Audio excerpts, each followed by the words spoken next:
a medida que va entrando más gente. Bueno, hacemos una revisión rápida de lo visto la semana pasada en cuanto a modelos discretos, modelos de probabilidad para variables discretas. Recuerden que, bueno, ya en el capítulo 5 habíamos arrancado con variable aleatoria discreta y vimos que la variable aleatoria tenía su respectiva función de probabilidad llamada función de cuantía, su respectiva función de acumulación, y había parámetros que había que conocer como la esperanza y la varianza de cada uno de estos modelos, ¿no? Bueno, comenzamos viendo la uniforme, que es lo que están viendo ustedes en esta pantalla. Recuerden que la variable aleatoria acá asumía diferentes valores, todos con idéntica probabilidad, ¿sí? La función de cuantía estaba dado por el parámetro k, donde k era la cantidad de valores que tenía la variable, por eso la probabilidad es 1 sobre k, ¿sí? Por supuesto que de este modelo también vimos su esperanza y vimos su varianza, ¿no? La media de este modelo, habíamos dicho que era la media, era la, bueno, sí, la media de una variable aleatoria.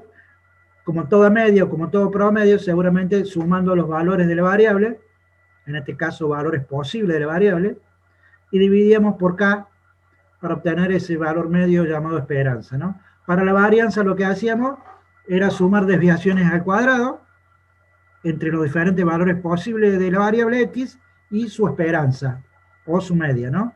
Esas desviaciones eran al cuadrado, las sumábamos, las dividíamos por k y obteníamos la varianza, ¿sí? Bastante sencillo teniendo los datos. Bueno, tenían ejemplos, habían visto ejemplos. Vimos la distribución Bernoulli o distribución bipuntual. Dijimos que en esta distribución la variable asumía solamente dos valores, valor 0 y valor 1, que teníamos poblaciones dicotómicas. Un grupo correspondía a los éxitos y otro grupo correspondía al fracaso. Habíamos llamado P a la probabilidad del éxito, Q a la probabilidad del fracaso, y por supuesto que la función de cuantía estaba dada por P, ¿sí? También habíamos visto en estos modelos la esperanza y la varianza, ¿no? La esperanza habíamos dicho que era P, o sea, la probabilidad del éxito, y la varianza habíamos dicho que era P por su complemento, o sea, P por Q. Recuerden que Q era la probabilidad del fracaso, ¿sí? En este modelo, recuerden que el experimento era único, o sea, no había repeticiones. Por ejemplo, casos típicos, tirar la moneda una sola vez al aire, sacar de cierto grupo una sola persona, sacar de cierta cantidad de cajas una sola caja, o sea, no había repetición, experimento único.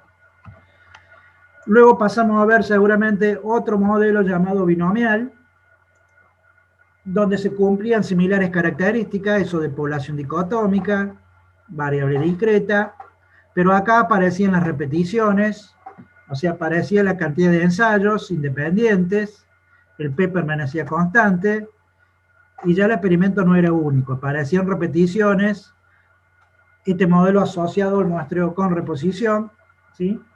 Cuya función de cuantía está dado por el combinatorio de n en x, por P a la x, por Q a la n menos x. Recuerden que n significa la cantidad de ensayos, x, por supuesto, el valor de la variable que nos interesa, o sea, la cantidad de éxitos que nos interesa. P era la probabilidad del éxito elevado a la x, como recién dije, cantidad de éxitos, por Q, que era la probabilidad del fracaso, la proporción de fracasos, elevado a la n menos x, que significaba cantidad de fracasos. Bueno, si aplicamos esa función de cuantía o esa función de probabilidad, nos devolvía una probabilidad de tipo puntual, como lo que están viendo en el ejemplo, es la probabilidad puntual de que aparezcan dos éxitos. Recuerden que nuestra variable siempre en todos estos modelos es cantidad de éxitos. Ténganlo en cuenta porque después vamos a ver otra cosa diferente en la clase de hoy, ¿sí? Por supuesto que la sumatoria de esta función de cuantía era la función de acumulación del modelo, con la cual iba a poder calcular probabilidades acumuladas. También habíamos visto que existían dos tablas, una tabla para probabilidades binomiales puntuales y otra tabla para probabilidades binomiales acumuladas. El manejo de la tabla siempre era parecido. Bueno, ahí tengan en cuenta que en el ejemplo que están viendo de la extracción de la tabla, por un error seguramente del Word, en alguna corrección seguramente que hice con el Word, se me transformó la N minúscula a mayúscula. Esa N que va en la columna de la tabla corresponde a N minúscula, o sea, cantidad de ensayos. Como estarán viendo en el cuadro, aparece mayúscula. No, es N minúscula, cantidad de ensayos.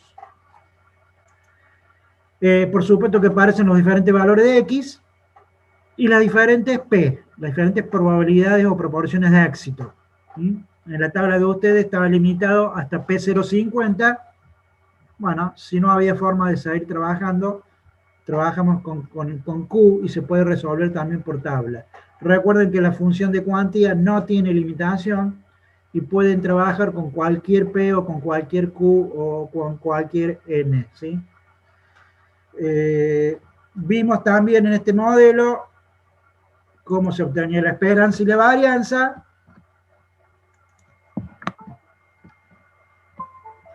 Bueno, ahí estamos viendo la función de acumulación, ¿sí? Sumatorio de funciones de cuantía.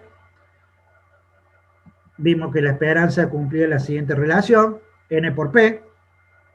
La varianza era N por P por Q, era una relación. Recuerden que si yo tenía la tabla completa, como estoy mostrando ahí en el ejemplo, si está la distribución de probabilidad que significaba todos los valores de X y todas sus probabilidades, yo podía aplicar la fórmula genérica de esperanza o de varianza vista en capítulo 5. ¿Sí? Esas dos fórmulas las pueden aplicar cuando tienen toda la distribución de probabilidad. Si no la tienen a toda la distribución de probabilidad, bueno, podríamos aplicar la relación que dice que la esperanza siempre va a ser N por P y la varianza N por P por Q. ¿Sí? Como están viendo en el ejemplo. Luego de ver binomial, terminamos viendo hipergeométrico, último modelo que creo que vimos. Este modelo también era para variable discreta. Había dos grupos, recuerden como siempre, dos grupos excluyentes, un grupo que pertenecen a los éxitos y otro grupo a los fracasos.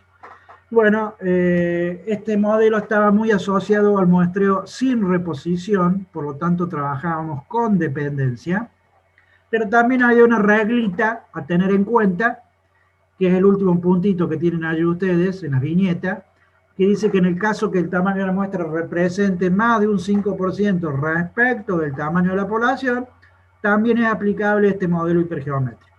Entonces había situaciones, o hay ejercicios, o hay problemas, donde hay una muestra bastante grande para esa población y se aplicaría este modelo. Cuando se considera bastante grande para esa población, cuando pase el 5%. Entonces, por allí hay ejercicios donde no aclara cómo es el muestreo, pero tendrán que tener en cuenta la regla. Porque muchas veces hay duda si conviene aplicar binomial, si conviene aplicar hipergeométrico, cuál de los dos corresponde. Bueno, tengan en cuenta las reglas, ¿sí? Por supuesto que la función de cuantía, bueno, a ver, creo que hay alguna pregunta. La regla dice que si el tamaño de la muestra es más de un 5% respecto del tamaño de la población, se aplicaría este modelo. Un ejemplo, yo tengo un tamaño de población de 50 personas, y tomo una muestra de 10. Bueno, esa muestra de 10 para esa población de 50 supera un 5%. Fíjense que 10 en 50 es un 20%. ¿Sí? Entonces tengan en cuenta la regla. En ese caso se aplicaría hipergeométrico. ¿Sí? Bueno, vimos la función de cuantía del modelo. Recuerden que la función de cuantía era un cociente de combinatorios. El combinatorio de K en X, recuerden que K era la cantidad de éxitos en la población, X era la cantidad de éxitos en la muestra. Y el otro combinatorio es el complemento de K y el complemento de X, o sea, el combinatorio de N menos K en N menos X. Y el combinatorio de abajo es el combinatorio de N en N, o sea, del tamaño de la población en el tamaño de la muestra. El combinatorio de abajo me daba todos los casos posibles y los combinatorios de arriba me daba todos los casos posibles favorables, digamos, al evento que me interesa estudiar. ¿Sí? De esa forma trabajaba la función. Por supuesto que si aplico la función, el resultado va a ser una probabilidad de tipo puntual, que es la probabilidad de que X asuma cierto valor puntual. ¿Sí? Preguntas. N menos K. N menos K, N mayúscula menos K. A ver, si K es la cantidad de éxitos en la población, N menos K sería su complemento, o sea, la cantidad de fracasos en la población. Si yo digo que mi población son 100 personas, un ejemplo, ¿no? 100 personas, de los cuales 60 estudian ingeniería en sistemas y mis éxitos son los ingenieros en sistemas, obviamente que quedan 40 que no son ingenieros en sistemas. Bueno, esos 40 que quedarían serían N menos K, o sea, el complemento de los éxitos, ¿sí? Llamado fracasos, ¿sí? Estamos hablando de en la población, ¿no? O sea, N mayúscula es tamaño de la población, K significa los éxitos en esa población, por supuesto su complemento va a ser N menos K. Bueno, así como había una función de cuantía, también tenemos una función de acumulación, sumando las funciones de cuantía, o sea, sumando probabilidades puntuales. Si se me pregunta por una acumulada, tendré que sacar las puntuales y luego sumar hasta dónde tengo que acumular. También recuerden que en este modelo que vimos la semana pasada, los valores de X van de 0 a N minúscula, o sea, a la cantidad de ensayos, pero podría estar limitado por el valor de K. Si K es más chico que N, los valores de X van de 0 a K. Como en el ejemplo que están viendo, ¿no? En el ejemplo que están viendo, creo que el tamaño de la muestra era 5, si no me equivoco, pero en este caso K vale 3, por lo tanto los valores de X irían de 0 a 3. A ver si contestamos alguna pregunta que está apareciendo. Sí, los valores de X, a ver, X significa cantidad de éxitos. Si yo tengo cierta cantidad de ensayos N, X iría de 0 a N. Pero, si K es menor a N, X iría de 0 a K. A ver, un ejemplo. Si yo tengo 10 alumnos, tamaño de la población 10 alumnos, y los aprobados como máximo son 3, ¿sí? O sea que yo digo que mis éxitos son los aprobados. O sea, en esa población el máximo de aprobados son 3, o sea que K vale 3. Por más que yo seleccione 5 alumnos, yo tomo una muestra de 5, por más que yo seleccione 5 alumnos, nunca voy a encontrar 4 aprobados, nunca voy a encontrar 5 aprobados, o sea, el máximo que voy a encontrar va a ser 3. Entonces, X puede valer 0, puede valer 1, puede valer 2, puede valer 3. Imposible que X valga 4, imposible que X valga 5, a pesar de que la muestra valga 5. Yo por más que seleccione 5 alumnos, nunca voy a encontrar 4 que cumplan la condición de éxito o 5 que cumplan la condición de éxito, porque el máximo que estoy diciendo que en esa población es 3. Entonces siempre X va a estar limitado por el valor de K. Ahora, cuando K no sea menor a N, bueno, X va a ir de 0 a N. ¿Está claro? Entonces eso va a depender de los datos que tengan en el problema. Bueno, ahí tienen un ejemplo de la función de acumulación. Recuerden que en los modelos discretos es muy importante el tema del signo, si incluye o no incluye el valor, si pregunta por menores o iguales, pregunta por mayor o igual, es muy importante.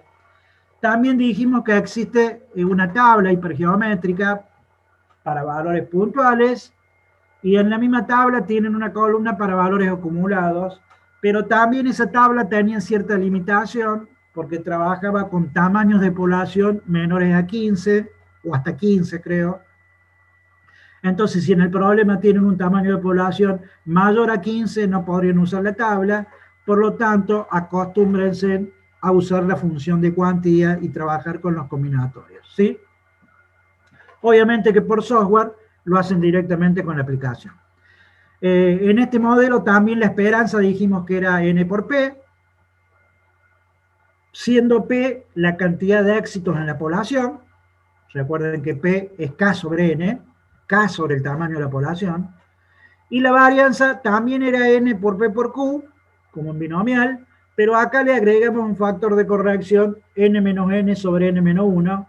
Ese factor de corrección se agrega cuando generalmente el muestreo sin reposición, por lo tanto este modelo lo aplica, ¿no? Entonces, esperanza, como en todos los modelos anteriores, n por p, ¿sí? Y la varianza, como binomial, n por p por q, le agregan el factor de corrección, nada más. Bueno, esas serían las relaciones en este modelo. A continuación, empezamos a ver otro modelo que es la distribución Poisson. Creo que esta no lo habíamos visto todavía, distribución Poisson o Poisson. Bueno, acá como hice en este archivo, hice un injerto de temas para poder dar los temas y de capítulos anteriores también. Por ahí quedé un poquito desprolijo. Fíjense que el título me quedó en la hoja anterior, ¿no? Bueno, hay alguna desprolijidad por allí, porque agregué, hice algunos injertos de temas para poder usar un solo archivo en toda la explicación. Bueno, en la distribución Poisson, obviamente que debe su nombre a este señor que están viendo en la figura, a este matemático. Bueno, este experimento Poisson se aplica mucho cuando lo que interesa es la cantidad de éxitos. Siempre recuerden que estamos estudiando la cantidad de éxitos que llamamos X y que es una variable discreta, ¿no? Entonces, cuando lo que interesa es una cierta cantidad de éxitos en cierto intervalo de tiempo o unidad de espacio, ¿sí? Es característica para aplicar este modelo. Es decir, siempre interesa la cantidad de éxitos en cierto tiempo o en cierto espacio. Está muy asociado a eso. Entonces, cuando ustedes vean que tengan problemas o ejercicios con este tipo de situaciones, piensen que seguramente se trata de este modelo, ¿no? Este es un modelo que se usa mucho en el tema teoría de colas. Ustedes por allí pueden llegar a ver teoría de colas en materias como investigación operativa. No sé si te la tienen más adelante, creo, en años superiores. Creo que tienen investigación operativa. Bueno, allí pueden tratar el tema teoría de colas, que es un modelo, digamos, matemático, probabilístico, que hace uso de esta distribución binomial y se usa mucho en situaciones como esta, ¿no? Es decir, por ejemplo, se quiere saber la probabilidad de cuántas personas llegan a una caja en cierta cantidad de minutos, o la probabilidad de que lleguen o que entren tantas llamadas telefónicas a una central telefónica en tanto tiempo, o la probabilidad de que lleguen tantos autos a una cabina de peaje en tanto tiempo. Bueno, para ese tipo de situaciones se usa mucho la teoría de colas. O cuando ustedes van a un supermercado muchas veces y están haciendo una cola enorme y están molestos y ¿por qué no abren más cajas? Bueno, seguramente el dueño, el gerente del negocio, le conviene tener a la gente con malestar en la cola y no abrir caja nueva. Bueno, para todo ese tipo de estudios se utiliza teoría de colas. Entonces muchas veces se abre una caja después de cierto tiempo, etcétera, etcétera, ¿no? Bueno, son temas en los que se puede aplicar esta teoría que yo les digo, teoría de colas, y que hace uso de esta ley de probabilidad, experimento Poisson, ¿sí? Como característica suele tener que la probabilidad de éxito es muy pequeña. Fíjense que ahí dice valores menores a 0,05, ¿sí? O sea, una probabilidad de éxito muy pequeña, tenganlo en cuenta, características de este modelo. Si recuerdan binomial, recuerden la tabla binomial, a ver si vuelvo para atrás. En la tabla binomial, fíjense que generalmente los P que tienen en las columnas arrancan de 0,10 para arriba, 0,10, 0,20, 0,30, ¿sí? Generalmente no se trabaja con P tan pequeños. Bueno, una característica de este modelo Poisson es que la probabilidad de éxito es muy pequeña. ¿Qué significa pequeña? Valores menores a 0,05. Entonces, ténganlo en cuenta a esos valores, ¿no? Un dato más a tener en cuenta para ver qué modelo tendrían que aplicar. Por supuesto que la función de cuantía de este modelo, llamada f de x, está dado por e a la menos lambda por lambda a la x sobre el factorial de x. Este modelo tiene un único parámetro llamado lambda, y tanto la esperanza como la varianza son iguales. Y la varianza o la esperanza es igual a lambda. O sea, ustedes como verán, en la función tienen lambda, que en realidad es la esperanza, o la varianza, como quieran, único parámetro. Entonces, obviamente, ustedes, para poder aplicar esta función y encontrar una probabilidad puntual, como la que buscamos siempre con la función de cuantía, ¿no? Una probabilidad de que la variable x asuma cierto valor puntual. Para poder aplicar esa función, van a tener que conocer cuánto vale lambda o cuánto vale la esperanza en ese problema, en ese ejercicio. Y por supuesto, el x que interesa buscar. Bueno, fíjense que ahí hay un ejemplo. Les da como dato el valor promedio.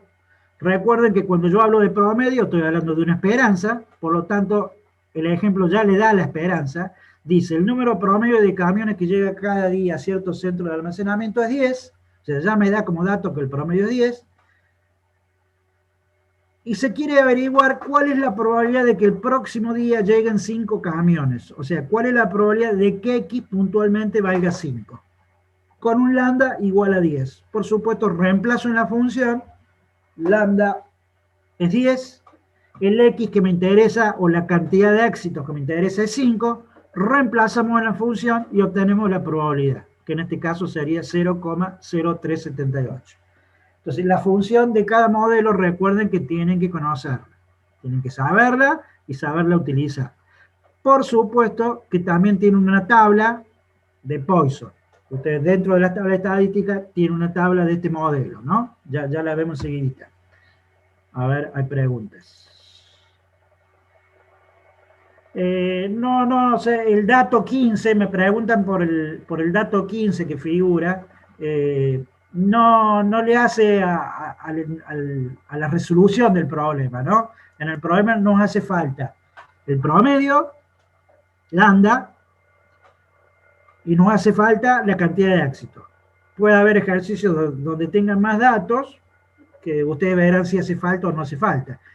Puede haber ejercicios donde sí haga falta. A ver, un ejemplo, en hipergeométrico, el tamaño de la población le hace falta, porque es parte de la función, n mayúscula, tamaño de la población. Pero en el modelo binomial no le hace falta el tamaño de la población. Lo que le hace falta en binomial es P. Teniendo P, teniendo n minúscula y teniendo x, ustedes pueden aplicar la función binomial o van a la tabla binomial. En hipergeométrico no basta con tener P, sino que tienen que conocer n grande, o sea, el tamaño de la población. Entonces tengan en cuenta qué es lo que hace falta y qué es lo que no hace falta. Acá el valor este 15 que figura allí no es trascendente para la resolución de este ejercicio, ¿sí? Por supuesto que tiene una tabla, como yo les decía recién, ¿sí? La están viendo. Así como tienen dos tablas de binomiales, una para probabilidades puntuales y una para probabilidades acumuladas, ¿sí? En Poisson también tienen una para probabilidades puntuales y una para acumuladas. El formato de la tabla está dado por una columna para los valores de X, o sea, los éxitos que nos interesa estudiar, y a continuación todas las otras columnas tienen valores de lambda, o sea, tienen valores del promedio, la esperanza, ¿no? Por supuesto que ustedes buscarán la columna que les interesa. En este caso, en el ejercicio propuesto, lambda valía 10. Entonces me voy a la columna lambda 10. El x que me interesaba era 5. Vamos a la intersección con x5 y me da la probabilidad puntual de que suceden 5 éxitos, ¿sí? Bastante sencillo. La tabla que tienen ustedes, si no me equivoco, trabaja hasta un lambda de 20. O sea que si lambda es mayor a 20, no podrían usar la tabla, sí la función de cuantía. La función de cuantía la podrían aplicar siempre, ¿sí? Ténganlo en cuenta. Por supuesto que se le puede pedir por probabilidades acumuladas. Entonces hay una función de acumulación. ¿Cuál es la función de acumulación? La que están viendo ustedes, la sumatoria de las funciones de cuantía. O sea, la sumatoria de E a la menos lambda por lambda a la X sobre el factorial de X. Bueno, eso me va a dar una probabilidad acumulada. Como en el ejemplo. Se quiere averiguar la probabilidad de que X sea menor a 3. ¿Qué tendría que hacer? Acumular hasta 2. Recuerden, si yo quiero saber X menor a 3, ¿cuál es el valor discreto anterior? Sería 2. Bueno, entonces acumulamos hasta 2. De esa manera resolvemos. ¿Cómo resolvemos? Bueno, tendré que calcular la probabilidad puntual para cada uno de los valores de X menor o igual a 2. Como verán allí, está calculado para X0, para X1, para X2. Entonces, esos tres resultados, que son tres probabilidades puntuales, las sumamos y obtenemos la probabilidad acumulada para X menor o igual a 2. Recuerden que la tabla acumula para valores menores o iguales, como la tabla binomial. Entonces, si yo fuera a buscar este mismo ejercicio, resolverlo por la tabla, tendríamos que entrar a la segunda tabla de Poisson, buscar X2, entonces cuando encontremos X2 y lambda que le corresponde, ya nos va a dar la probabilidad acumulado hasta X2, ¿sí? Fíjense que en el ejemplo están sumando tres probabilidades puntuales, 0, 0005 y 00023. Esas tres probabilidades puntuales la tienen en la tabla puntual. Si se fijan en la tabla que tienen arriba, están las tres probabilidades. Entonces, cuando se pregunta por una probabilidad acumulada, o puedo usar la tabla acumulada directamente donde ya está el resultado acumulado, o pueden seguir usando la puntual y sumar las probabilidades que le haga falta. ¿Sí? Tienen alternativas, ¿no? Bueno, ahí tiene la función de acumulación. ¿Qué pasa con la esperanza y la varianza en este modelo? Bueno, dijimos que la esperanza y la varianza eran iguales, un solo parámetro llamado lambda, que también se obtiene como n por p. También se obtiene como n por p, como los otros modelos. Pero ¿qué pasa? Tengan cuidado. Fíjense que en el ejercicio que vimos recién, en el ejemplo, vuelvo para atrás, en el ejemplo que estamos trabajando acá, ya me daba la esperanza, me decía que valía 10, ya me daba un promedio en el tiempo, me decía que valía 10. Bueno, puede haber ejercicios donde no me dé el promedio en el tiempo, o sea, no me dé la esperanza como dato. Seguramente me tendrán que dar n y p, yo haré el producto de n por p y obtengo lambda. Ustedes necesitan para la función tener lambda, o sea, n por p. Ahora, ¿qué pasa? Puede haber ejercicios, como el que están viendo en el ejemplo, donde le den el tamaño de muestra, 2.000 personas, 2.000 personas es el tamaño de muestra, y me den como dato P. Recuerden que una característica de este modelo era que P era muy pequeño, valores menores a 0,05, dijimos. Entonces, en este caso, fíjense que P es muy pequeñito, 0,002. Entonces, eso me está indicando que seguramente el modelo que debería aplicar es Poisson, ¿sí? Multiplico n por p, obtengo lambda, y ese es el valor que voy a usar luego en la función de cuantía. ¿Está claro? Entonces, seguramente en los problemas de Poisson, en la guía de trabajos prácticos, seguramente tienen ejercicios que vienen de alguna de estas dos formas. O sea, ya viene como dato el promedio, o tendrán que obtenerlo. Si tienen que obtenerlo, seguramente tendrán los datos de n y de p. Recuerden que p tiene que ser pequeñito, ¿sí? Bueno, estos serían los datos de este modelo, las cosas a tener en cuenta de este modelo. Bueno, a continuación hay una reglita que se considera como límite de la binomial. Entonces, cuando se dé esa situación, por ejemplo, dice ahí, la regla que utiliza como frecuencia los estadísticos es que la distribución de Poisson es una buena aproximación de la distribución binomial cuando n es igual o mayor que 20 y p es igual o menor a 0,05. Entonces, cuando se dan esas situaciones, fíjense que lambda es lo mismo que poner n por p, el n por p de la binomial, ¿no? Entonces, n por p, recuerden que ustedes, era la esperanza del binomial también, ¿no? Bueno, lo que ha hecho allí es únicamente reemplazar en la función Poisson poner la esperanza de una binomial, ¿sí? Las probabilidades por allí, cuando ustedes aplican un modelo u otro modelo, tengan en cuenta que por allí las probabilidades a nivel resultado no difieren tanto, ¿sí? Pero tengan en cuenta que si no corresponde aplicar tal modelo, sería un error conceptual. Ténganlo en cuenta. Muchas veces, a ver, un alumno en vez de aplicar hipergeométrico, aplicó binomial, porque pensó que era binomial. Bueno, el resultado cambia, el resultado numérico capaz que no cambie demasiado. Seguramente cambia, la probabilidad cambia un poquito, pero tal vez no cambie demasiado. Pero sí se está equivocando del modelo aplicado. Entonces seguramente va a tener mal el ejercicio porque hay un error conceptual allí. ¿Sí? Ténganlo en cuenta. Por eso es importante saber bien las características de cada modelo. Bueno, terminamos estos modelos. Comenzamos la distribución de P. Bueno, fíjense que este es uno de los injertos que yo les hablaba, que había hecho en el archivo, para poder ver la distribución de P. Hasta acá hemos trabajado con la variable X, que es una variable discreta, que significaba cantidad de éxitos. Bueno, acá vamos a cambiar de variable. Vamos a trabajar con una variable que significa proporción muestral de éxitos. La vamos a llamar P con un sombrerete, como la están viendo. Eso significa proporción muestral de éxitos. Y obviamente, como toda proporción, se calcula como un cociente, ¿sí? Cociente de los éxitos. Recuerden que X dijimos que es la cantidad de éxitos y N la cantidad de ensayos. Entonces, en vez de hablar de cantidad de éxitos, en vez de hablar de X, vamos a empezar a hablar ahora de proporción de éxitos. O sea, una proporción de éxitos. Entonces, ese es el significado de P con un sombrerete. Proporción muestral de éxitos. ¿Cómo se la obtiene? Como los éxitos en la muestra. Ahora bien, esa variable, como es una variable aleatoria, ¿por qué decimos que es una variable aleatoria P? Y porque, bueno, va a depender de un proceso aleatorio. Si X es una variable aleatoria, P puede ir cambiando de valor de acuerdo a los valores de X. Así como X podía asumir diferentes valores, me animo viendo que X puede valer 0, puede valer 1, puede valer 2, puede valer 3.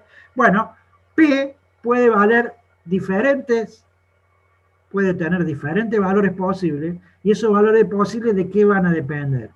Y van a depender de los valores de X y del tamaño de la muestra. ¿Sí? Entonces, P puede tener diferentes valores. ¿Entre qué valores va a variar P? Bueno, es una proporción, entre 0 y 1. O sea, el valor mínimo de P va a ser 0 y el valor máximo de P va a ser 1. Pero entre esos dos valores puede haber muchos. Puede haber 0,10, 0,20, 0,30, 0,40, etcétera, ¿no? Bien, ahora esta variable aleatoria, como tal, tiene una distribución de probabilidad. Y esa distribución de probabilidad puede ser binomial si se trata de un muestreo con reposición. O puede ser hipergeométrico si se trata de un muestreo sin reposición.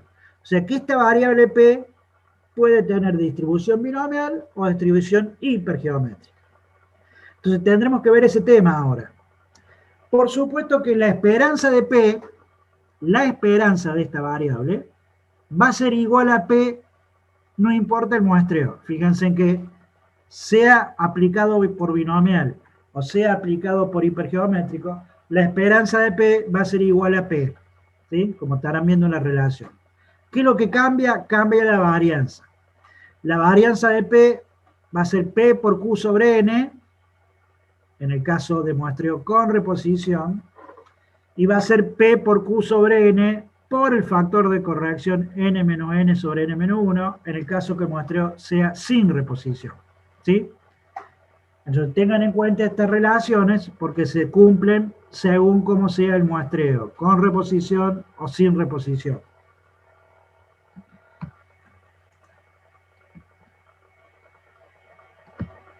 Bueno, a continuación vemos un ejemplo para ver de qué se trata esto, ¿no? Bueno, dice, a ver si lo agrando un poquito esto, porque por ahí no lo ven bien. ¿Se ve mejor ahora? ¿Lo están viendo más claro? Sí, profe. A ver si hay alguna pregunta. Bueno, el ejemplo dice, una empresa fabrica el 40% de su producción con motores tipo diésel. Si selecciona al azar 5 motores, la distribución de probabilidad de la proporción muestral de motores tipo diésel, suponiendo que se trate de muestreo con reposición, bueno, o sea, es un ejemplo para ver la distribución de la proporción muestral, ¿sí? Que venimos hablando. Tengan en cuenta lo siguiente. Si el problema o el ejercicio o el enunciado, como les dije antes, no aclara cómo es el muestreo, generalmente por convención se toma que es con reposición, ¿sí? Recuerden que cuando vimos hipergeométrico también hice esa salvedad, ¿no? Aparte en hipergeométrico había que ver cierta regla que se tenía que cumplir también del tamaño de la muestra. Pero bueno, acá estamos analizando el caso que es con reposición. Entonces, ¿cómo se obtiene la esperanza matemática? Pregunto, ¿no? ¿Cómo se obtiene la esperanza matemática de una variable discreta? Bueno, eso lo vimos en el capítulo 5. Recuerden que la esperanza de x, si x era una variable aleatoria discreta, dijimos que se obtenía ¿cómo? Sumando los valores de x, multiplicando por sus probabilidades. O sea, era un sumatorio de x por sus probabilidades. ¿Se acuerdan, no? Capítulo 5. Bueno, acá estamos viendo cómo se calcula la esperanza matemática de esta variable proporción muestral. O sea, es similar a lo que vimos en aquel momento, nada más que cambiamos la variable. La variable es proporción muestral ahora. Me pregunta cómo se lo toma cuando no se aclara el muestreo. Dije que cuando no se aclara, generalmente se toma muestreo con reposición o muestreo con reemplazo, ¿sí? Bueno, volviendo a la esperanza. Se la obtiene sumando los productos de los valores de P por sus probabilidades, como lo tienen en la fórmula que están viendo ahí. Y la varianza, ¿cómo se trabajaba la varianza cuando la variable era X? La varianza se le calculaba sumando los X al cuadrado, multiplicándolo por sus probabilidades, y le restábamos el cuadrado de la esperanza de X. Bueno, acá hacemos exactamente lo mismo, nada más que reemplazamos X por P. O sea, estas fórmulas que están viendo de P, en cuanto al cálculo de esperanza y al cálculo de varianza, se pueden aplicar siempre y cuando tengamos la distribución de P, o sea, todos los valores de P y todas sus probabilidades. Lo mismo que dijimos cuando trabajábamos con X. Si yo conocía todos los valores de X y todas sus probabilidades, podíamos aplicar la fórmula genérica. Si no, aplicaban las relaciones luego en cada modelo, ¿no? Bueno, acá pasa lo mismo. Si yo tengo todos los valores posibles de P y todas sus probabilidades, podría aplicar la fórmula genérica de esperanza y de varianza, como está mostrando el ejemplo. Bueno, vamos caso por caso. Vamos a la primera tablita que tienen arriba a la derecha. Fíjense que arriba tienen los valores de P, los diferentes valores de P y sus probabilidades. ¿Cuáles son los diferentes valores de P? Bueno, fíjense que dice 0, 0.20, 0,40, 0,60, 0,80 y 1. Todos los valores posibles de P. Y todas sus probabilidades. También dijimos, conceptualmente, ya lo venimos hablando reiteradamente, que cuando tengo una tablita con todos los valores de la variable y todas sus probabilidades, tengo lo que se llama distribución de probabilidad de esa variable. Entonces, la tablita que están viendo sería la distribución de probabilidad de P. Todos los valores posibles de P y sus probabilidades. Ahora, ¿de dónde sale cada uno de esos valores? 0, 0,20, 0,40. Bueno, recuerden que por fórmula, recién dijimos, vuelvo para atrás, que P se obtiene como los éxitos en la muestra, o sea, X dividido N. Bien, vamos al enunciado. N vale 5, o sea, dice que se selecciona al azar 5 motores, o sea, el tamaño de la muestra es 5. O sea, conociendo el tamaño de la muestra, que es 5, yo sé que X varía de 0 a 5. Los valores posibles de X, ¿cuáles serían? 0, 1, 2, 3, 4 y 5. Lo que pasa es que no están puestos en la tabla porque no estoy estudiando X, estoy estudiando P. Entonces no me hace falta poner X. Ahora, si yo le digo a ustedes, agreguen en la tablita una columna auxiliar para poner los valores de X, los valores posibles de X serían 0, 1, 2, 3, 4 y 5. ¿Está claro? Entonces, cuando X vale 0, si yo hago 0 sobre 5, P valdría 0. Cuando X vale 1, si yo hago 1 sobre 5, P valdría 0,20. Cuando X vale 2, si yo hago 2 sobre 5, P valdría 0,4. Y así sucesivamente. Por supuesto que cuando N vale 5, P sería 5 sobre 5, en ese caso 1. Entonces, así obtengo los valores posibles de P, aplicando la formulita que tienen arriba que dice que P es igual a los éxitos en el tamaño de muestra. A ver, ¿hay alguna pregunta? Bien, vamos bien, no hay pregunta. Entonces, de esa manera obtenemos los valores de P. ¿Quedó claro? Ahora vamos a las probabilidades. ¿De dónde salen esas probabilidades? Bien, como se trata de muestreo con reposición, yo dije que P tiene distribución binomial, como están viendo allí. Entonces quiere decir que tendría que aplicar el modelo binomial para encontrar probabilidades. Entonces estas probabilidades que ustedes están viendo, 0,077, 0,2592, 0,3456, 0,23, 007 y 001, esas probabilidades salen aplicando el modelo binomial. Pero ¿qué pasa? La función binomial, ¿trabaja con la variable P o trabaja con la variable X? No, la función binomial trabaja con la variable X. Entonces, si voy a aplicar el binomial, tengo que trabajar con la variable X. Entonces, aplico la función binomial con X0 y voy a obtener la probabilidad 0,776. Aplico la función binomial con X1 y voy a obtener la probabilidad 0,2592. Aplico la función binomial con X2 y voy a obtener la probabilidad 0,3456, perdón. Aplico la función binomial con X3 y obtengo 0,23. Aplico la función binomial con X4 y obtengo 0,07. Por último, aplico la función binomial con X5 y obtengo la probabilidad 0,01024. Entonces, aplicando la función binomial encuentro estas probabilidades. Pero ¿qué pasa? No entramos con P, con los valores de P. La binomial trabaja con X. Entonces tendremos que entrar con los valores posibles de X. Ahora, ¿está mal si yo en la tabla pongo los valores de X? Sí, estaría mal, porque a mí me pide la distribución de P. Entonces la distribución de P son los valores de P y sus probabilidades. ¿Cómo obtengo la probabilidad? Aplicando el modelo que corresponda. Si es con reposición, usaré binomial. Entonces, estamos hablando de motores acá, ¿no? Decir, la probabilidad de que haya un motor que sea tipo diésel es lo mismo que decir la probabilidad de que la proporción de motores diésel sea 0,20. Estamos hablando en términos de proporción en vez de cantidades. Decir, vamos al valor 0,80 que dice P, ¿no? Decir que la proporción de motores diésel es 0,80 es lo mismo que la cantidad de motores diésel sean 4. Me va a dar la misma probabilidad.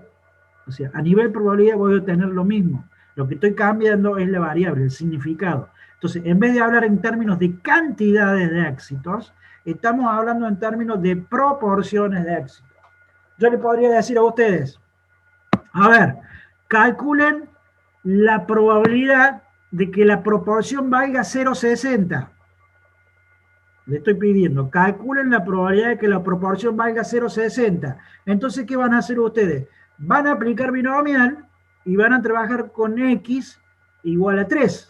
Porque cuando yo les pregunte proporción 0,60, es lo mismo que le estaría preguntando si X vale 3. O sea, si la cantidad de éxito fuera 3. Entonces, cuidado que se le puede preguntar así, ¿no? Se le puede preguntar en términos de proporción, Pero ustedes obviamente si tienen que aplicar binomial trabajan con X, no trabajan con proporción. Bueno, esta es una nueva variable llamada proporción muestral de éxitos. Recuerden el nombre completo, proporción muestral de éxitos. Estoy trabajando con los éxitos, ¿sí? Bueno, a continuación en el ejemplo, tienen todos los valores de P con todas sus probabilidades para que puedan aplicar la fórmula de cálculo de la esperanza. Fíjense que la esperanza sería el sumatorio de esa tercera columna. Yo en la tercera columna voy haciendo los productos. 0 por 0,07, 0,20 por 0,25, 0,40 por 0,3456, 0,60 por 0,23 y pico, 0,80 por 0,07 y 1 por 0,01. Bueno, esos productos los agrego ahí en la tercera columna y el sumatorio sería la esperanza. 0,40. Agrego una columna cuarta para el cálculo de la varianza. Recuerden que para la varianza, ¿qué nos hace falta? Sumatoria de proporciones al cuadrado por sus probabilidades. Entonces agregamos una columna más para cálculos auxiliares y la sumatoria de esa última columna va a ser la primera parte de la fórmula de la varianza. Fíjense en que 0,2080 es lo que va en la primera parte de la fórmula de varianza. Y luego le tendrán que restar el cuadrado de la esperanza. Bueno, así obtenemos la distribución de P, todos los valores de P y sus probabilidades. Ahora, fíjense que tanto la esperanza como la varianza cumple con la relación. ¿Qué decía la relación? La relación decía que la esperanza de P me tenía que dar igual a P. Y la varianza de P me tenía que dar igual a P por Q sobre N. Eso sí, el muestreo es con reposición, que es lo que tenemos en este ejemplo. Bueno, fíjense en que la esperanza de P me da 0,40 por fórmula y coincide con P porque en el ejemplo, en el enunciado, dice que una empresa fabrica el 40% de su producción motores diésel. Entonces me está diciendo con ese dato, 40%, que P en esa población es 0,40. O sea, coincide el resultado. Entonces, como verán, si aplico la relación o aplico la fórmula, tengo que llegar al mismo resultado. La varianza que me decía, que me daba 0,048 por fórmula. Bueno, ahí la estoy mostrando por relación, ¿no? Fíjense que la relación decía P por Q sobre N. P vale 0,40, Q es su complemento, vale 0,60, entonces 0,40 por 0,60 dividido el tamaño de la muestra, que era 5, llego a 0,048. Bueno, a ese mismo resultado debería llegar si aplico la fórmula genérica. En el sumatorio tenemos 0,20 con 80, 0,20 con 80, y le tendría que restar el cuadrado de 0,40 y llego al mismo resultado. ¿Sí? Bueno, ¿se entendió la distribución de esta variable P? ¿Alguna pregunta? ¿Algo para repetir? Profe, ¿Estamos bien? ¿puedo ver un segundito la varianza cuando es hipergeométrica? Cuando tiene muestra, distribución, digo, ahí está. Bueno, ahí la estamos viendo. A ver, el ejemplo planteado, el ejemplo que acabo de desarrollar, es para el caso con reposición. O sea, por eso aplicamos binomial. Claro, por eso aplicamos binomial. O sea, todo lo que hicimos en esta parte, en esta pantalla, fue un ejemplo de aplicación de P para el caso de un muestreo con reposición. Entonces vimos la relación que tiene a la izquierda, ¿sí? Vimos la primera relación. Ahora, ¿qué pasa si yo a este mismo enunciado, le cambio el muestreo? Le digo, mire, se trata de muestreo sin reposición. Y les pido hacer lo mismo. Bueno, la distribución de P, ¿qué significa? Todos los valores de P y todas sus probabilidades. Pero ¿qué pasa? Las probabilidades puntuales, que tenemos en la tabla que está arriba a la derecha, la vamos a resolver ahora aplicando otro modelo. Vamos a tener que aplicar hipergeométrico. No vamos a poder aplicar binomial. Pero ¿qué pasa? El hipergeométrico no trabaja tampoco con la variable P, trabaja con la variable X. Entonces ustedes van a tener que aplicar el modelo hipergeométrico, o sea, la función hipergeométrica, los combinatorios, los famosos combinatorios en el numerador y el combinatorio en el denominador, para los valores de X. O sea, haríamos exactamente lo mismo que hicimos recién, nada más que usamos la función de cuantía hipergeométrica. Entonces, cuando X vale 0, bueno, la función hipergeométrica me va a dar un valor de probabilidad. Cuando X valga 1, la función de hipergeométrica me va a dar un valor de probabilidad. Cuando X valga 2, la función me va a dar otro valor. Y así vamos sacando probabilidad por probabilidad. Pero en la tabla me ponen los valores de P, no los de X, porque yo estoy trabajando la distribución de P. Si yo le digo a ustedes la distribución de X, bueno, ahí sí tendrían que poner los valores de X y sus probabilidades. Si se trata de distribución de P, significa los valores de P y sus probabilidades. ¿Qué probabilidades? Bueno, va a depender el tipo de muestreo. Si es con reposición, aplico binomial. Si es sin reposición, aplico hipergeométrico. Por supuesto que en el caso de hipergeométrico se tendrán que dar las relaciones que tienen acá a la derecha. La esperanza sigue siendo P, pero la varianza ahora es P por Q sobre N por el factor de corrección. Entonces le cambia la relación.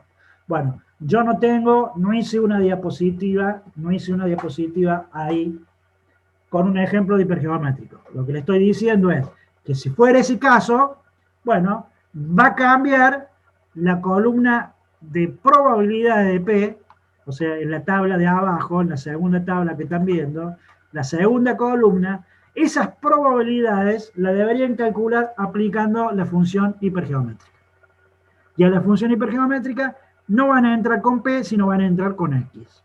Entonces, en vez de entrar con, a ver, vamos a la probabilidad que dice 0,25. Bueno, en vez de entrar con P0,20, deberían entrar con X2. Por supuesto que si es hipergeométrico, seguramente no me daría 0,25,92, sería otro ejemplo numérico, ¿no? Bueno, ¿se entiende la distribución de P y las relaciones? ¿Alguna pregunta? ¿Queda claro?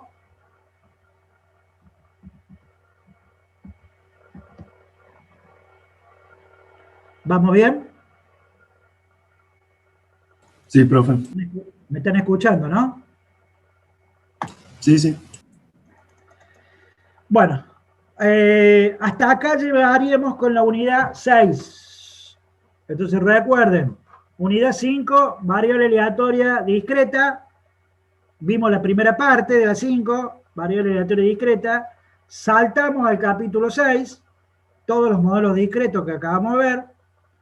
Cuando la variable es X, vimos uniforme, bipuntual, binomial, Poisson, hipergeométrico. Vimos varios modelos. Y cuando la variable es proporción, vimos la distribución de P ahora, cómo se distribuye P, según sea con reposición o sin reposición el muestreo. Entonces se aplicará binomial o hipergeométrica según el caso. ¿Sí? Entonces ahora, antes de empezar a ver el capítulo 7, para ver los modelos continuos del capítulo 7, no se olviden que en el capítulo 7 vemos modelos continuos, o sea, la variable aleatoria ya es continua. Volvemos a ver la segunda parte del capítulo 5, cuando hablamos de variable aleatoria, y ahora retomamos ese capítulo 5 para ver variable aleatoria continua. Entonces vamos a ver 4 o 5 conceptos de esa unidad 5, que es cortita, porque la necesitamos ahora para ver los modelos continuos del capítulo 7. Entonces yo, antes de empezar con los modelos de probabilidad, repaso algunos conceptos que seguramente ustedes lo tienen en el capítulo 5, ¿no? Bueno, recuerden que una variable aleatoria tenía una función de probabilidad, dijimos. Cuando era discreta, esa función de probabilidad recibía el nombre de función de cuantía también. Bueno, si la variable aleatoria es continua, la función de probabilidad no recibe el nombre de función de cuantía, sino que recibe el nombre de función de densidad de probabilidad. Entonces, recuerden, si la variable es discreta, a la función de probabilidad la llamamos función de cuantía, pero si es continua la llamamos función de densidad de probabilidad. Por supuesto que simbólicamente la seguimos expresando como f minúscula de x, es una función de probabilidad. Bueno, allí simbólicamente está puesto que el integral de la función de densidad, el integral desde menos infinito a infinito de la función de densidad va a ser igual a 1. O sea que si la integral de la función es igual a 1, quiere decir que esa función es una función de densidad, ¿sí? Cuando hablamos de variables continuas, la herramienta matemática para trabajar siempre son las integrales, la integración, es la herramienta matemática a utilizar, pero nosotros a la hora de calcular probabilidades, en realidad no vamos a aplicar integrales, sino que vamos a buscar las probabilidades en ciertas tablas que ya están tabuladas esas probabilidades de muchas integrales. Entonces, vamos a ver cierto modelo más adelante, ya en la misma clase de hoy lo vamos a ver, la distribución normal, una de las más importantes de la estadística, que tiene una tabla ya tabulada de probabilidades donde ya están resueltas las integrales. Pero bueno, conceptualmente, ustedes tienen que manejar la función, ¿no? Fíjense en que cuando se quiere calcular una probabilidad en variables continuas, normalmente se va a pedir calcular la probabilidad de un área, o sea, entre dos puntos. Fíjense que ahí simbólicamente estoy diciendo la probabilidad de que X esté entre A y B. Esa probabilidad, obviamente, que estará dada por esa integral, ¿no? El integral de la función entre A y B. ¿Qué pasa? En el modelo discreto, ustedes calculaban probabilidades de que la variable X asuma un valor puntual, o sea, que equivalga a 0, que equivalga a 1, que equivalga a 2. El modelo continuo, o cuando la variable es continua, o sea, los modelos continuos, la probabilidad puntual tiende a 0, es chiquitita, tiende a 0, por lo tanto, conceptualmente, ustedes tranquilamente pueden decir que la probabilidad puntual para cierto X es 0, o tiende a 0. Es decir, seguramente ustedes no van a calcular la probabilidad de que una persona, por ejemplo, pese exactamente 71 kilos, 258 gramos. Esa probabilidad tiende a 0. Sí van a calcular probabilidades menores a ese valor, mayores a ese valor, o entre dos valores. Es decir, vamos a calcular probabilidades que están representadas por áreas, ¿sí? Estamos hablando de una variable continua. Bueno, gráficamente, la función de densidad se representa seguramente con este tipo de gráfica. Bueno, esta gráfica es la gráfica de la distribución normal que van a ver más adelante. La distribución normal es simétrica, como están viendo allí. Bueno, debajo de esa curva hay un área que va a representar una probabilidad. Por supuesto que en el eje horizontal, en este gráfico, en el eje horizontal, irían los valores de la variable aleatoria continua, y en el eje vertical, la densidad, digamos, de probabilidad. Fíjense que en el eje vertical está rotulado como f de x, y por supuesto que debajo de la curva, el área debajo de la curva total, a nivel probabilidad tiende a 1. O sea que debajo de la curva tendremos el total de la probabilidad. No se olviden que nosotros estamos calculando seguramente, o vamos a calcular probabilidades. Entonces, debajo de la curva, el área total representa 1. Por supuesto que ahí simbólicamente está puesto el área entre dos puntos, llamado A y B. Entonces, la distribución de acumulación de una variable aleatoria continua, la función de acumulación, está dado por F mayúscula, como siempre. Simbólicamente, fíjense en que dice la probabilidad de que X sea menor o igual a X, eso significa una acumulación, ¿sí? Recuerden que no significa una probabilidad puntual, sino una probabilidad acumulada, o sea que la variable asuma valores menores o iguales a cierto punto. Bueno, eso está dado por el integral de la función desde menos infinito hasta el X que me interesa acumular. Por eso en la parte superior del integral está puesto el valor de X que me interesa acumular, hasta dónde me interesa acumular. Entonces ustedes para calcular probabilidades seguramente van a trabajar mucho con funciones de acumulaciones. Es decir, por ejemplo, en estos momentos, si yo gráficamente les digo a ustedes cómo calculo la probabilidad entre A y B, el área esa que está comprendida entre A y B, y bueno, seguramente ustedes podrán acumular lo que hay hasta B, la función de acumulación hasta B, que es lo que me va a dar toda la probabilidad acumulada hasta B, o sea, me va a dar todo lo que hay a la izquierda de B. Pero ¿qué pasa? Me está sobrando lo que hay acumulado a la izquierda de A. Entonces yo restando lo acumulado entre B, le resto lo acumulado hasta A, me queda el área del medio. Entonces ustedes cuando tengan que calcular probabilidades que están entre dos valores, y seguramente van a, por ejemplo, restar dos probabilidades. Lo que hay acumulado hasta B, le restan lo que hay acumulado hasta A, y obtienen la probabilidad que está al medio. Bueno, normalmente en estos módulos continuos, a ustedes se les va a pedir ese tipo de probabilidades.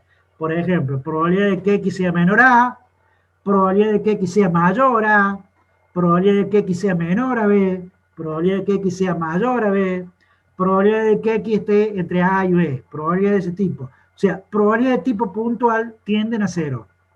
Probabilidad de que X sea igual a, seguramente va a tender a 0. ¿Sí? ¿Está claro?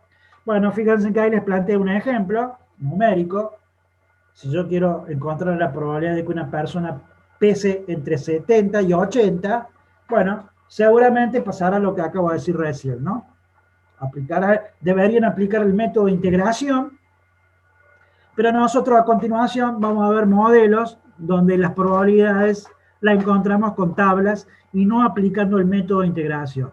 Pero sí estas fórmulas genéricas, estas fórmulas conceptuales, tanto de la función de densidad como de la función de acumulación, deben conocerla y deben tratar de entenderla.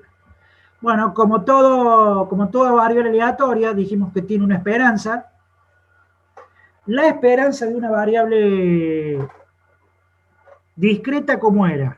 Sumar los X por sus probabilidades. Bueno, en una variable continua se trabaja con la integración de los valores de X por la función. Fíjense en que va la integral de X por la función. De esa manera obtengo la esperanza.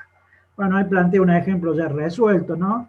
Me dice que f de x es esa función que tenemos allí, 20.000 sobre x al cubo, ¿sí? Entonces, para calcular la esperanza, ¿qué hacemos? Reemplazamos. O sea, aplico la integral. Por supuesto que lo hago desde 100. El ejemplo me plantea para x mayor a 100. Entonces, desde 100 hasta infinito, desde 100 en adelante, x por la función. O sea, x por la función, resuelvo todo eso y obtengo la esperanza. En el capítulo 5, ustedes en la parte práctica deben tener muy poquitos ejercicios, 2 o 3 o 4 ejercicios, para poder aplicar un ejemplo de esperanza, alguno de varianza seguramente. ¿Sí? No tiene muchos ejercicios. En el caso de la varianza, de una variable continua, seguramente aplicarían esto que están viendo, la integración de x al cuadrado por la función y le restan el cuadrado de la esperanza, como la fórmula de varianza que veían antes, nada más que acá trabajamos con integral, por supuesto. O sea, el integral de x al cuadrado, o sea, el valor de la variable al cuadrado por la función, y como siempre le restamos el cuadrado de la esperanza. Obviamente que la esperanza la calculan como vimos en la diapositiva de arriba, en la parte de arriba. ¿Sí? La esperanza se calcularía de esta manera. ¿Sí? Bueno, de esa manera obtenemos la varianza. Al lado tienen una fórmula más bien conceptual que dice que toda varianza es lo mismo que decir la esperanza de una variable al cuadrado menos el cuadrado de la esperanza. Esa fórmula que tienen ahí a la derecha es una fórmula conceptual de varianza que sea discreta o sea continua, tiene esa fórmula. La varianza es eso. Fíjense que cuando ustedes aplican la fórmula que tienen a la izquierda, en realidad están haciendo un sumatorio de los valores de x al cuadrado. ¿Sí? Al calcularle un promedio a esa variable, obtienen una esperanza. Por lo tanto, es correcto decir entonces que la varianza es la esperanza de una variable al cuadrado menos el cuadrado de la esperanza de una variable. Eso es algo conceptual. Bueno, ahí en el ejemplo, con otra función que propone otra función, está la esperanza y la varianza aplicada, ¿no? Bueno, con estos temas, con estos conceptos breves, estaríamos terminando el capítulo 5. O sea, completamos lo que ustedes tienen en el capítulo 5, ¿sí? Y a continuación, arrancamos el capítulo 7, que sí son modelos de probabilidad para variables continuas. ¿Sí? O sea que ahora puntualmente, oficialmente, estaríamos empezando la unidad 7. ¿Sí? En la unidad 7 vamos a ver varios modelos continuos. De ellos, el más importante, o uno de los más importantes de la estadística, se lo conoce como distribución normal, también conocida como distribución gaussiana, en honor a ese matemático, Gauss. Y ustedes están viendo la gráfica de la distribución normal, y en la vida diaria, en la realidad, hay muchas variables que tienen este tipo de distribución, en forma de campana. Esa curva se la llama curva normal. Fíjense en que es una curva simétrica. Ustedes ya esto ya lo han visto en estadística descriptiva, ¿no? Se trata de una curva simétrica y además de ser simétrica, mesocúrtica. Recuerden que cuando vimos puntiagudez o cuando vimos kurtosis, dijimos la curva mesocúrtica, y la curva mesocúrtica tenía una moderada concentración de valores alrededor del valor central. Bueno, es lo que están viendo en la gráfica, ¿sí? Esa curva es la curva de la distribución normal. Y hay muchas variables que tienen esta distribución. Por ejemplo, la variable peso, la variable altura, no sé, la longitud del pie. O sea, hay muchas variables que tienen este tipo de distribución. Que ahora paso a explicar eso de los porcentajes que están viendo ustedes allí, ¿no? Fíjense que, obviamente, en este gráfico, en el eje horizontal, va a estar la variable, que tiene un promedio llamado mu, y en el eje vertical, como verán, están viendo probabilidades o porcentaje, ¿no? Puesto un porcentaje. Recuerden que debajo de la curva, el área que hay debajo de la curva, representa una probabilidad. Bueno, en la gráfica, el total de la curva, el total del área bajo la curva, prácticamente es 1. Así suele hacerse la gráfica de una distribución normal.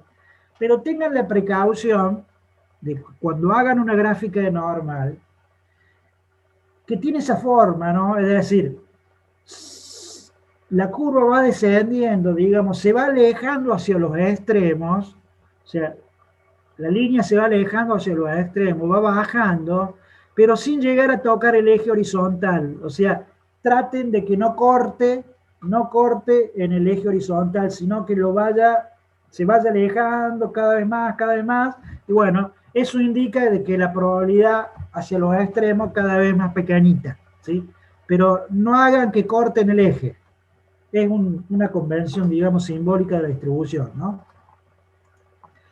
Bueno, ¿qué nos dice la distribución? Fíjense en que dice que si yo tengo el punto central llamado media, recuerden que si es simétrica, la media coincide con la moda, ¿no? Entonces, ahí hay alguna reglita de porcentaje que se cumplen, ¿no? Vamos a ver esos porcentajes ahora. Fíjense en que dice que si yo me alejo de la media hacia la derecha, una vez el desvío, recuerden que eso significa desviación estándar, mu más sigma, una vez la desviación estándar para la derecha, o me alejo una vez para la izquierda, bueno, entre esos valores de la variable yo tendría el 68% de los valores o de las observaciones. Eso dice la reglita. O sea, un 34% prácticamente para cada lado. O sea, entre los dos, una vez el desvío para la derecha o una vez el desvío para la izquierda, entre esos dos valores tengo el 68% de los datos. Si me alejo dos veces el desvío para la derecha o dos veces el desvío para la izquierda, bueno, le tengo que agregar ese porcentaje que tengo allí, y la regla dice que tengo casi el 95%, que es lo que tienen ahora ahí puesto en la viñeta, ¿no? Cerca del 95% de los valores están comprendidos de la media dos veces el desvío para un lado o para el otro. Eso es lo que dice la regla. Y si me alejara tres veces el desvío, a la derecha de la media, y tres veces el desvío a la izquierda de la media, tengo casi el total. Fíjense que la regla dice el 99,7% de los valores. Bueno, en la gráfica eso es lo que está indicando, ¿sí? Vamos algo numérico para que lo entiendan un poco mejor. Imagínense que estoy trabajando con la variable peso. La variable peso, que yo le dije a ustedes que la variable peso tiene esta distribución normalmente. Bueno, supongamos que trabajamos con el peso de varones, y yo digo el peso promedio de esta población de varones es 70 kilos, o 60, bueno, pongamos 60 kilos para hacer un valor más chico. Son alumnos, no sé, de secundaria o primaria, 60 kilogramos, peso promedio 60 kilogramos. Bueno, esta distribución tiene dos parámetros importantes, la media y la desviación, ¿sí? Entonces yo le estoy diciendo que la media de esa población es 60 kilogramos y la desviación es 5 kilogramos. 60 la media, 5 la desviación. Bueno, entonces, ¿qué nos dice la regla? ¿Qué nos dice la distribución? Si yo tomo el peso promedio, 60 kilogramos, y me alejo una vez el desvío, quiere decir que el próximo valor de X sería 65, ¿sí? El valor que ustedes están viendo en el gráfico sería 65 kilogramos. Si me alejo una vez el desvío para la izquierda, quiere decir que el valor de X sería 55 kilogramos. Entonces la regla me estaría diciendo que el 68% de los alumnos prácticamente pesa entre 55 kilogramos y 65 kilogramos. Si yo me alejo 2 veces el desvío, de la media a la derecha, ese valor de X sería 70 kilogramos, porque recuerden, la media es 60, el desvío es 5. Si yo me alejo 2 veces el desvío, 2 por 5 sería 10, entonces me alejo de 60, me alejo 10 unidades a la derecha, entonces ese valor de X pasaría a ser 70. Para la izquierda, si me alejo 2 veces el desvío, ese valor de X pasaría a ser 50. Entonces la regla me está diciendo que entre 50 kilogramos y 70 kilogramos, yo tendría el 95% de las observaciones. Y si me alejo 3 veces el desvío, o sea, me voy al valor de X 80 kilogramos, no, perdón, 80 no, seguramente 75 kilogramos, y el valor de X 45 kilogramos, la distribución me está asegurando de que entre 45 kilos y 75 kilogramos prácticamente tengo todos los alumnos, o sea, el 99,7%. Eso es lo que dice una distribución normal, ¿sí? Entonces, es para que lo vean numéricamente ahora. Imagínense que, por ejemplo, yo le podría decir, tranquilamente les podría decir, que el parcial de ustedes, la nota del parcial de ustedes, se asemeja bastante a esta distribución, porque seguramente la gran mayoría de los alumnos sacó notas comprendidas entre 6 y 7, por ahí anda el promedio, y hay muy pocos alumnos aplazados, o sea, con notas menores a 4, hay muy pocos alumnos con notas muy altas, seguramente mayores a 8 o a 9, y la gran mayoría de las notas están comprendidas entre 4 y 7. Entonces, se asemeja bastante a la normalidad lo que ha pasado con los parciales. Y es lo que normalmente, seguramente, en situaciones normales debería pasar. Entonces, por eso es cuando hablamos del término de normalidad. Obviamente que hay otras distribuciones que no siguen esta tendencia normal. Por eso hemos visto distribuciones asimétricas para un lado, asimétricas para el otro, ¿sí? La binomial, la distribución binomial, por ejemplo, normalmente es asimétrica. O sea, la binomial normalmente es asimétrica.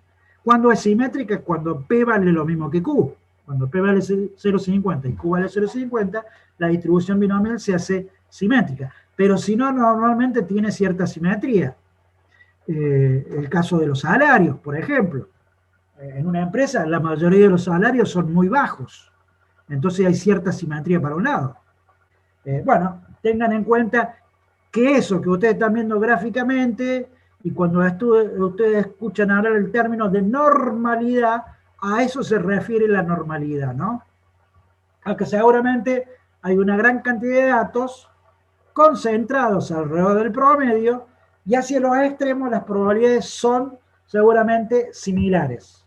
Por supuesto que estamos hablando de que es totalmente simétrica, ¿sí? a nivel medida descriptiva coinciden la media y la moda, ¿no? Bueno, ¿se entiende la gráfica? ¿Queda claro conceptualmente? Bueno, ahí tienen la reglita. Ahí tienen las reglitas.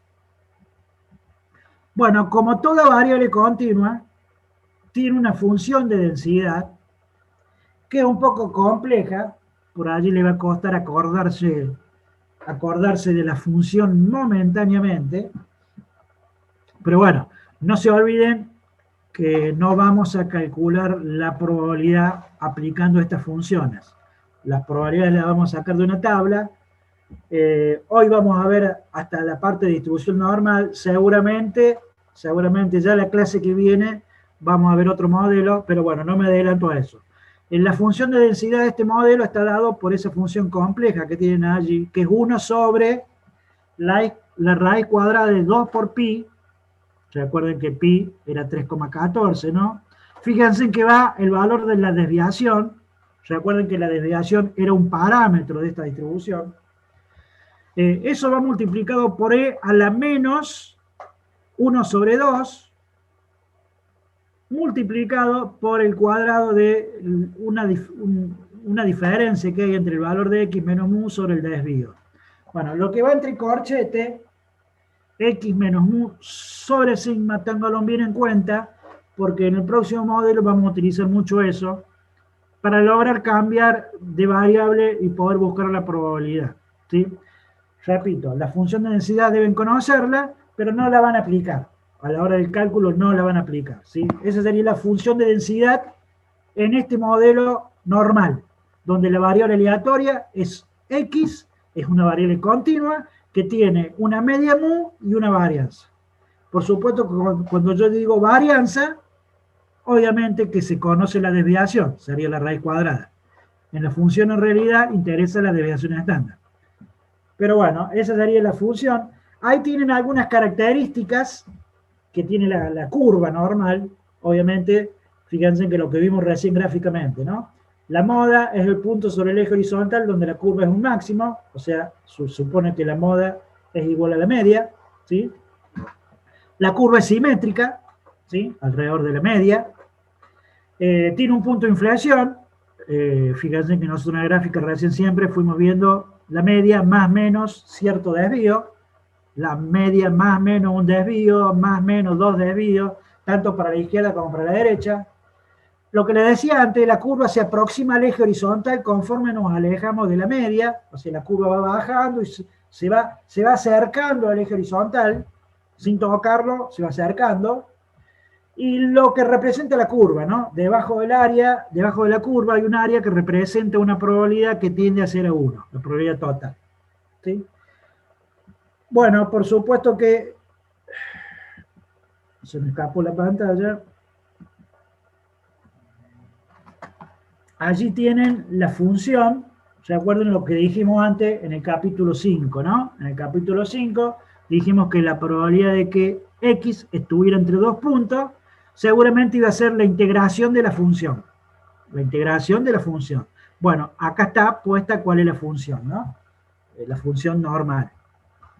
Por supuesto que ya está resuelto el término. Yo ya pasé afuera la constante. O sea, 1 sobre la raíz de 2 por pi por desvío. Ya salió afuera de la integral. Me quedó la integral de e a la menos, o sea, la otra parte de la función.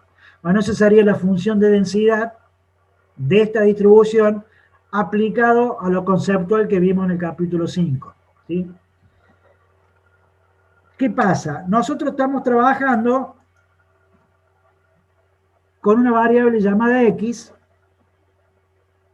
y que si tuviéramos que calcular probabilidades, obviamente tendríamos que aplicar la integración. Pero yo les dije que no vamos a aplicar la integración, sino que vamos a sacar las probabilidades de una tabla, que ya están tabuladas, y esa es una tabla estadística que ustedes tienen, y esa tabla tiene probabilidades no de la distribución normal, sino de una nueva distribución que se llama distribución normal estándar, o normal estandarizada, ¿sí? Entonces, ¿qué significa esto? Que nosotros para calcular probabilidades, o para obtener probabilidades, vamos a cambiar de modelo del modelo normal general, que es el que acabamos de ver, vamos a pasar a trabajar con un modelo que se llama modelo normal estándar, o modelo normal estandarizado, ¿sí? O tipificado. O sea, vamos a trabajar con otra variable que no se va a llamar X, sino que se va a llamar Z. Entonces, a continuación, vamos a ver el modelo normal. Le estoy pasando rápidamente lo que van a ver, y seguramente lo vamos a ver en la clase que viene con más detalle. Entonces nosotros vamos a pasar de X a Z. Bueno, fíjense que ahí están viendo cómo se transforma una variable X en Z. Y fíjense que cómo se transforma. A X se le resta el promedio y se la divide por el desvío. Por eso le dije recién que parte de la función de densidad, eso que teníamos E elevado a la algo, yo le dije presten atención a X menos mu sobre el desvío. Bueno, X menos mu sobre el desvío es la fórmula que vamos a utilizar para transformar una variable X en una variable Z. ¿Por qué? Porque las probabilidades que ustedes van a sacar de la tabla trabaja con la variable Z. Entonces tenemos que cambiar de modelo normal a modelo normal estandarizado. Bueno, eso es lo que vamos a ver en la clase que viene. Hoy prefiero parar acá para no mezclarle tantos temas, ¿sí? Ya han visto todos los modelos discretos, han visto del capítulo 5 la parte conceptual de los dos tipos de variables, tanto discreta como continua. Y hemos arrancado viendo el modelo continuo más importante, que es el modelo normal. Clase que viene, vamos a terminar todo el capítulo 7, con lo cual terminaríamos todos los temas del parcial. En el capítulo 7, ustedes van a ver modelo normal, van a ver modelo normal estándar, y vamos a ver modelo exponencial y dos distribuciones T y chi cuadrado, que de esas últimas dos distribuciones, T y chi cuadrado, más que todo se toma el manejo de tabla. O sea, todas las probabilidades que van a ver de estos modelos seguramente tienen alguna tabla. El normal estándar tiene tabla, la distribución T tiene una tabla, la chi cuadrado tiene una tabla, y la exponencial suele tener alguna tabla o tiene una función, ¿no? Bueno, esos modelos los vamos a ver en la clase que viene. De cualquier manera, yo esta semana, ya en la publicación que les suba de la unidad 7, seguramente se la voy a subir completa para aquellos alumnos que quieran ir investigando y viendo el tema, lo vayan viendo, ¿sí? Pero reitero, lo vamos a desarrollar la clase que viene. A ver si hay alguna pregunta acá en el chat. ¿Algún alumno que está preguntando? Bueno, no hay ninguna pregunta. Bueno, ¿se entiende lo que se vio hasta acá? ¿Hay alguna pregunta que me quieren hacer de lo visto?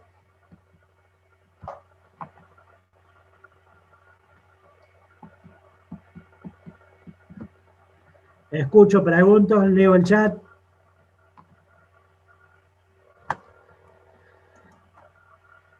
Bueno, aparentemente se ha entendido. Hasta acá se ha entendido. Reitero, en la semana publico unidad 7 completa. Ustedes vean hasta dónde llegamos y aquel que quiera ir viendo temas nuevos o adelantando lo puede hacer. Estamos muy apretados con el tiempo, pero bueno, yo semana que viene, el lunes que viene, termino la unidad 7. Seguramente la profe eso lo hará el jueves de la otra semana, con lo cual llegan al parcial con todos los temas vistos, ¿sí? Apretado, pero bueno, llegan al parcial con los temas vistos. Siempre digo que si hay preguntas vayan al foro. En el foro no veo preguntas nunca. Yo asumo que si no hay preguntas es porque en general la mayoría entiende los temas, pero bueno, no se asusten y anímense a preguntar por los foros cuando tengan dudas, ¿sí? Bueno, si no hay preguntas, los libero. Se pueden retirar el que quiera. El que tenga alguna pregunta lo puede hacer. Nos vemos, profe. Bueno, nos vemos la clase que viene. Que tengan buena semana.